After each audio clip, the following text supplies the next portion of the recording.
Hey everyone, Tech OG here, representing those who are 50 and up who love their tech. Buying a laptop PC, or any piece of tech for that matter, can be an arduous task for some, or a simple choice for others. For me, I can rack my brain for weeks before settling on a piece of tech. I don't want to buy something just for the sake of buying it. I want my purchase to be a sound one, and also make sure that I will utilize the piece of tech to its fullest. For some, their list of choosing a PC can be small. For others, the factor list can be a little bit more intricate. Let me tell you the factors I weigh in when it comes to purchasing a PC. And when I say PC, in this case, I mean laptop PC. First thing I look at, form factor. As you can see over here at these images of laptop PCs, there's a couple of desktops that slipped in here. Most laptops look the same. So when it comes to form factor, since most of them look the same, it shouldn't really matter how it looks because they're all pretty much made the same way. And there's a couple that do stand out when it comes to form factor that are pretty unique. For example, I am very attracted to the Surface Pro models. I've been attracted to those for a very, very long time. The number one form factor, in my personal opinion, for a PC, out of all the PCs that actually came out, is the Microsoft Surface Book. And that's my opinion. That PC is the best made PC I've ever seen. Over the Pro, over the Surface Pro. And yes, it's a Microsoft device. And that came out in what, in the 2010s, somewhere around there? The very first one? That laptop blew my mind. Still does to this very day. Wish they would still make it, but I understand why they don't, because it's very expensive to make. But that form factor was the best. Let me see if I can look it up. Surface Book. And 3, they only made 3 iterations. This was the best because the actual screen was the PC. I mean, you can detach it from the keyboard. That was the best out of all the PCs that I've ever seen. That was it. So that form factor, best form factor.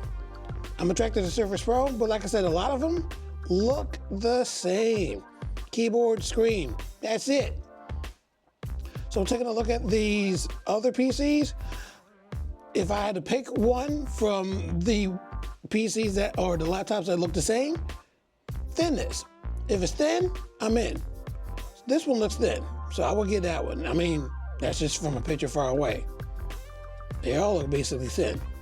But if it looks thin, I will get it, definitely. So form factor has to be thin, but as far as a Surface Pro, that's thin, and it has a kickstand that you can put on your lap. That is fantastic design. So if I had to choose based on form factor, Surface Pro will be top, definitely top.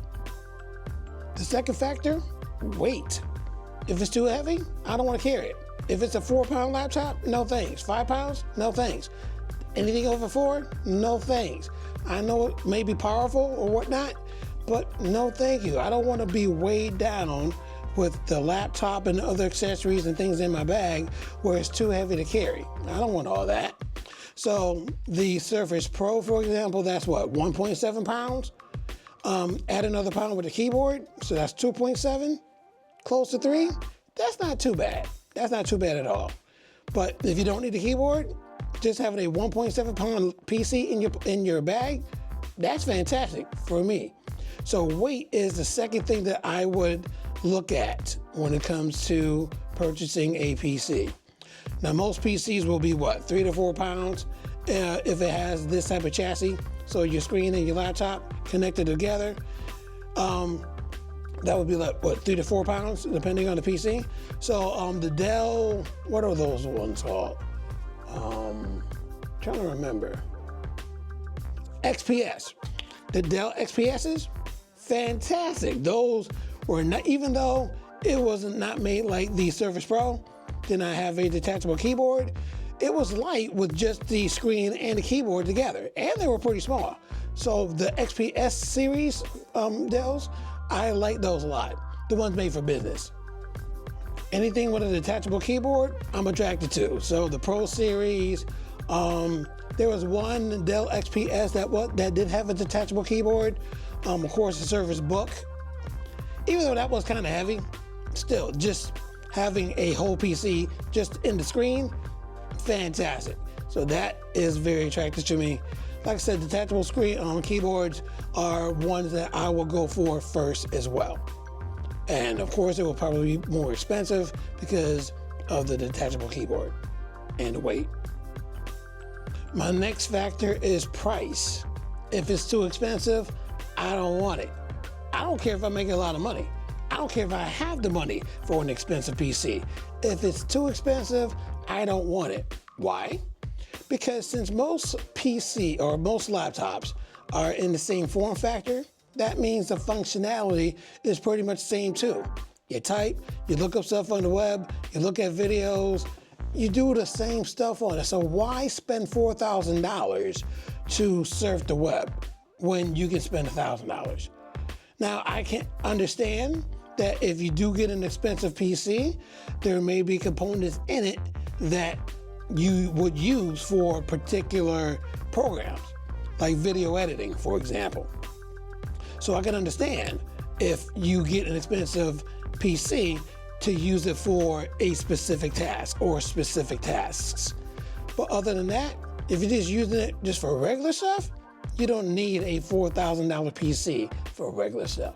Come on now. Seriously, you don't need a MacBook to surf the web. Oh, when I say MacBook, MacBook Pro. You don't need no $3,000 computer to check some email and look at Facebook. Come on now. Next factor, ports. Now, when I say ports, I mean the I/O. You got to use the tech term. I/O. So the I is for in, the O is for out. The ins and outs. So the ports.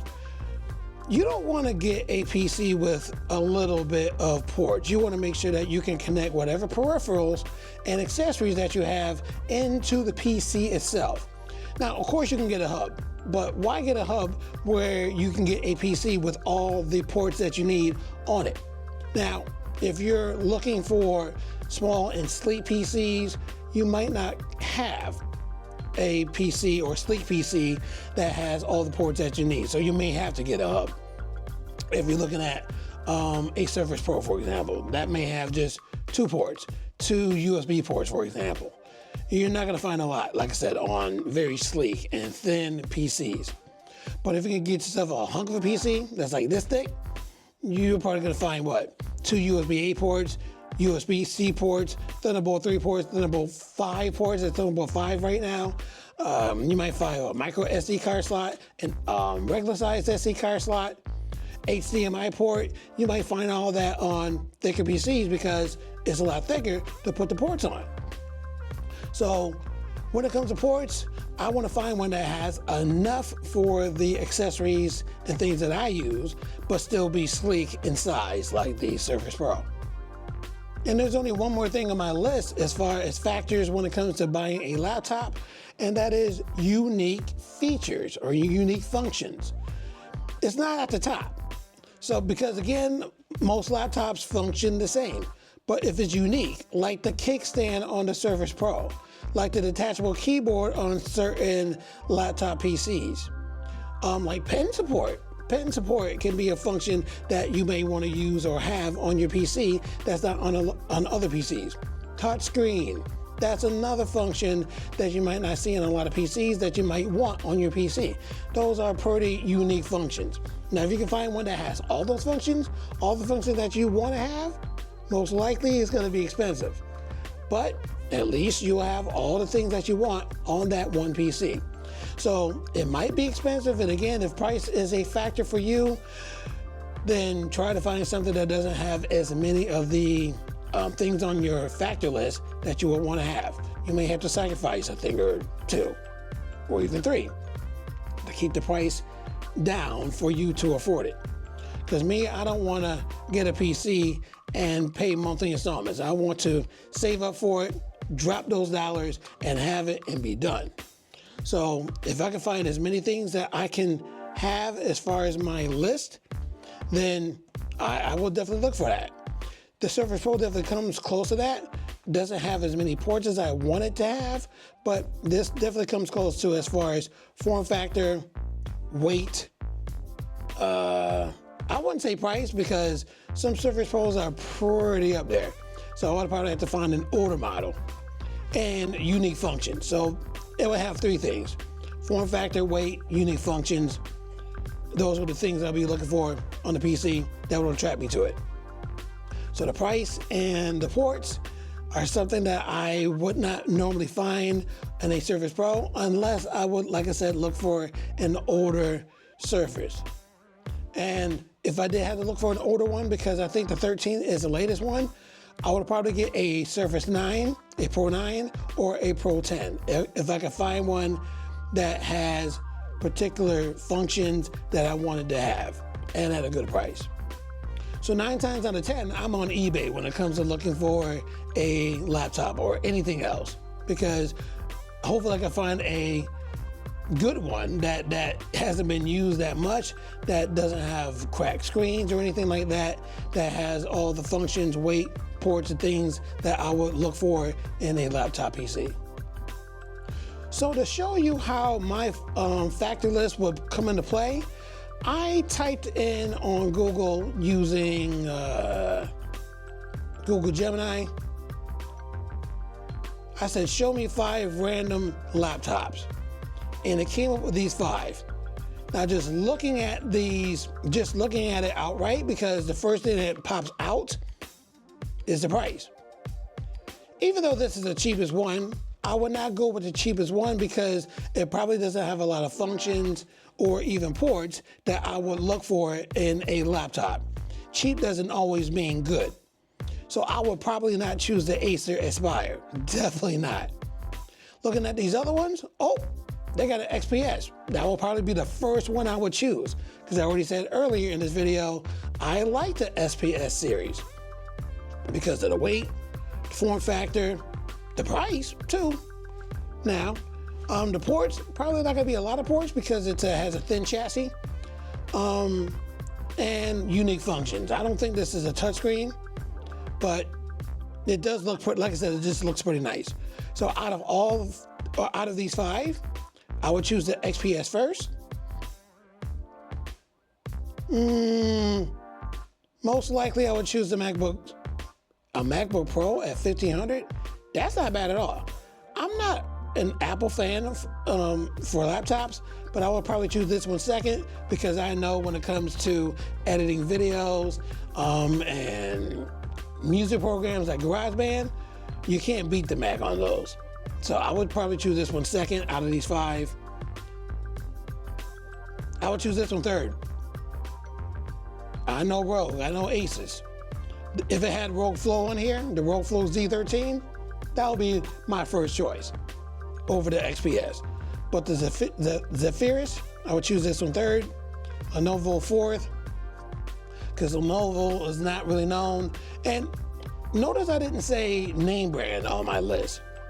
Even though Lenovo is not really known for making PCs, I probably would not choose it because they're not well known for making PCs. So this one will be fourth. Even though I know ThinkPads, they've been around for a while. They got this from IBM. So I probably, like I said, will choose this fourth out of all of them. And the Acer, the cheapest one, fifth. But like I said, the Z13, that is one sexy beast, even over the Surface Pro line. So I would choose the Rogue Flow, the Z13, over Surface Pro, hands down. But the Surface Pro for form factor, for the weight and things like that, that will be a great choice if it was on here. So if I did have to choose out of all the PCs, the Surface Pro and the Z13 are my top 2. Which one I would choose out of both of them? Probably the Z13 because of the detachable keyboard and because you have the choice of having an internal GPU, a graphics processing unit inside of the computer. inside the laptop. The Surface Pro, which is the same form factor as the Z13, it only has integrated graphics. So anything integrated from Intel or AMD, that's what you will have for that particular laptop PC. So as far as playing AAA games, can't do a whole lot on the Surface Pro, but you can on the Z13. And because I do game a little bit on my PC, that's why I would choose the Z13 over the Pro. Hopefully I would find one that's cheaper than the Surface Pro, but that's just how it would be for my choice. And that's the end of this video. I'm glad I made it. I wanted to make this video for a while, and I decided to make it today because I'm gonna do an unboxing of a PC that I just got today. That's why I wanted to make this video, to let you know how I choose purchasing a laptop PC. I'm gonna make more videos to let you know how do I choose smartphones and other pieces of tech that I may have that I may be interested in. So if you did like this video, definitely leave that thumbs up and let me know what you thought about it in the comment section. Tell your friends about my channel if you haven't done so already. Subscribe to my channel if you haven't done so already. And I hope to see you in my next video.